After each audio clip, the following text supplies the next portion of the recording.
So let's talk about productivity, but maybe not in the way you're used to. We're going to explore a different kind of framework, one that's been around for over 1,400 years. I want to start with an idea that might feel a little counterintuitive. You know that constant feeling of not having enough hours in the day? Well, what if the problem isn't the clock? The real issue, the thing that's actually holding you back, it's about what we choose to do with the time we have. It's a problem of focus, really, not a lack of minutes. And let's just consider this for a moment. What if that feeling of spinning your wheels, of never quite getting there, isn't some personal failing? It isn't laziness.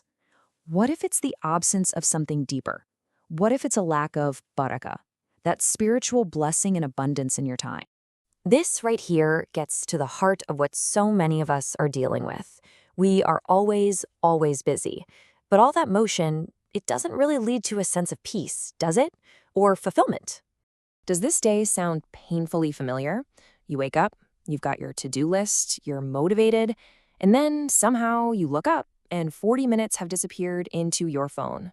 That one big, difficult task just looms over the whole day. Prayer gets pushed back a little, and by the time evening comes, you're just exhausted. But that deep, satisfying feeling of fulfillment, it's just not there. So how do we get out of that cycle? Well, it all starts with completely reframing what it even means to be productive and what success is supposed to look like in the first place. Just look at the difference here. The modern world is constantly screaming at us, do more, sleep less, hustle harder. But the Islamic approach is, well, it's fundamentally different. It's not about how much you do, it's about the value of what you do. It's about using your time with intention, prioritizing what actually matters, and making sure everything you do is aligned with a higher purpose. And that brings us to the core definition. See, Islamic productivity isn't about trying to cram more things into your day. It's about making sure the things you are doing are meaningful. And here's the most important mental shift you can make. Time isn't money.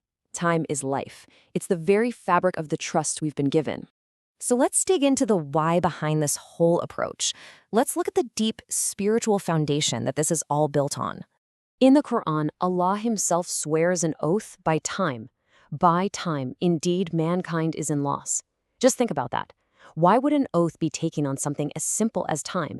Because it is so unbelievably precious, and every single second that passes is gone for good. And this teaching from the Prophet, peace be upon him, just drives home that idea of accountability. On the day of judgment, we're not going to be asked about our inbox count or how many followers we had. The question will be about our life, our time, and what we did with it. If you really let that sink in, it changes everything. And yet, the world we live in is practically designed to make us forget all of this. We're all caught in this modern trap, right? The endless notifications, constantly comparing ourselves to others online, this toxic hustle culture that tries to sell us burnout as ambition.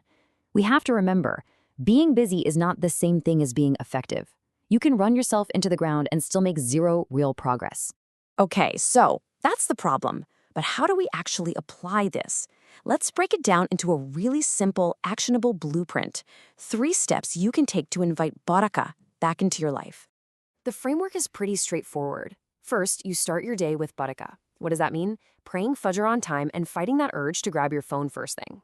That one act of spiritual discipline builds your mental discipline for the whole day. Second, you prioritize your prayer over your schedule. Build your life around your salah, not the other way around. It creates this beautiful, natural structure. And third, you do fewer things, but you do them with ihsan, with excellence. Just focus on 3 important tasks a day. Actually finishing them builds the confidence and the momentum you need to keep going. Okay, so this all brings us to our final reflection. It's about making a conscious shift from a life of just frantic activity to a life of deliberate intention. Let's circle all the way back to this fundamental truth. The goal was never, ever to just be busy. The goal is, and it always has been, to be intentional, to consciously choose where your life, your time, and your energy go. And when you start to live with that kind of intention, the results are just profound. You're honoring that sacred trust of time. Your work is aimed at pleasing God. You're actively guarding your own mental peace from all the chaos. And in the end, you're actually building something that will last. So if you take one thing away from this, let it be this. You don't need to do everything. You just need to do the right things. Because a single day filled with real purpose is worth so much more than a whole week filled with noise.